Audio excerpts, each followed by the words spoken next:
রাতের বেলা যদি আপনি আল্লাহকে সময় দেন, দিনের বেলা আল্লাহ তাআলা আপনার কাজগুলো সহজ করে দেবেন। দিনের বেলা আপনি এত পরিমাণ কাজ করতে পারবেন, যত পরিমাণ কাজ আপনি অন্য কোনো সময় 3, 4, 5 দিনও করতে পারবেন। একদিনে এত কাজ করতে পারবেন।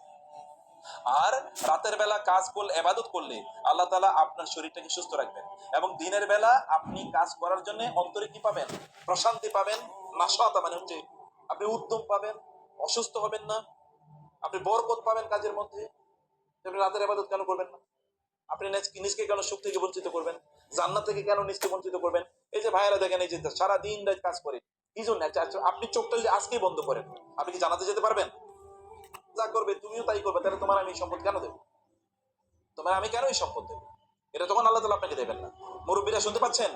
দোয়া করার সময় কি শেষ হয়ে গেছে? মুরব্বীরা কি বলেন? দোয়া করার সময় শেষ হয়ে গেছে না? হ্যাঁ, আছে কিনা? অতএব প্রতিদিন বলেন, আসতে উঠতে বসতে সবসময় বলেন। আল্লাহকে ডাকার জন্য কি আলাদা সময় আছে নাকি? Every time you can call Allah. সবসময় আপনি আল্লাহকে বলতে পারেন।